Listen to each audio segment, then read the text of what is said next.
Okay, let's talk about something that's always at play, an invisible force that is constantly changing the value of the money right there in your pocket. It's a topic that hits every single one of us, every day, whether we're thinking about it or not.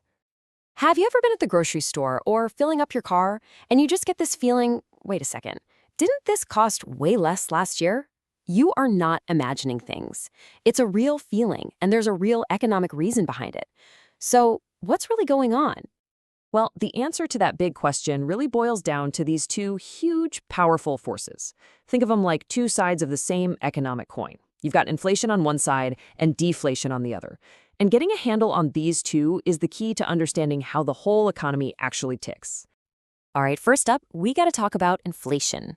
Now, you've probably heard this word thrown around a ton, and yeah, usually it sounds like a bad thing. But the truth is, it's a little more complicated than that. It can actually be both good and bad. So, what is it really? Simply put, inflation is when prices for pretty much everything, goods, services, go up across the board.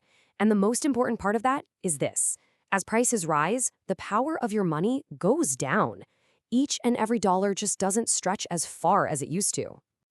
And this is where it gets kind of tricky, right? Because a little bit of inflation, say around 2%, is actually, believe it or not, a sign of a healthy economy. It means things are growing, it encourages us to spend and invest.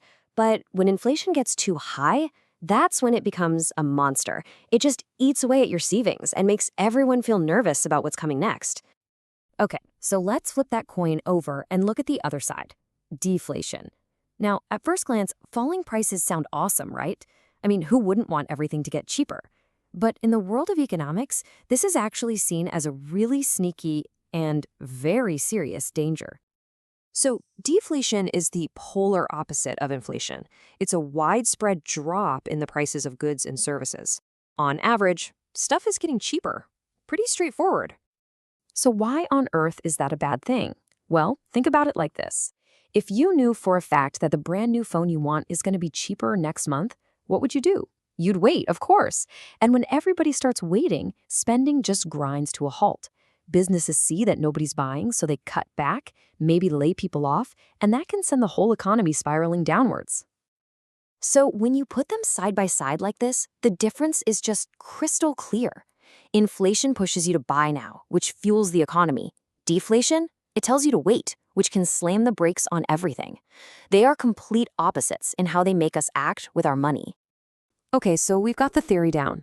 But what does this look like in the real world for the businesses that are actually on the front lines, trying to deal with all this pressure every single day? When inflation is running hot, businesses can't just sit there and take it. They have to get moving. That might mean raising wages so their employees can afford to live.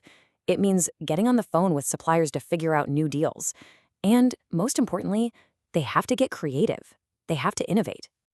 And this is a fantastic real-world example of that innovation.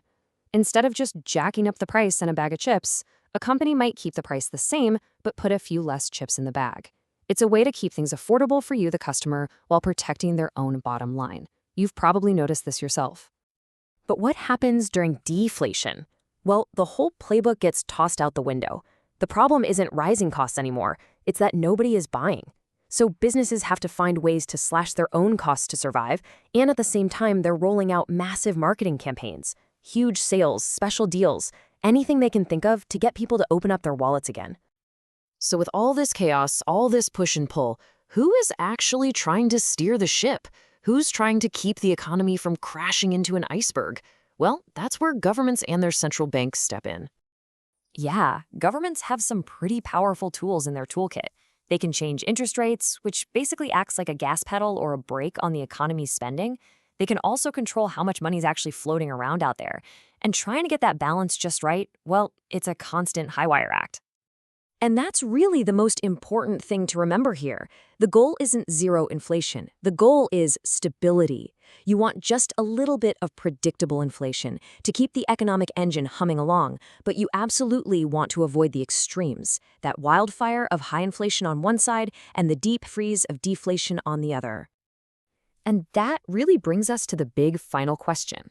We know inflation and deflation are like a double-edged sword, but as our world gets more complex, with everything from supply chain chaos to massive new technologies, Which side of that sword do you think is going to be the toughest one to handle? It's a question that's going to keep a lot of smart people busy for a long, long time.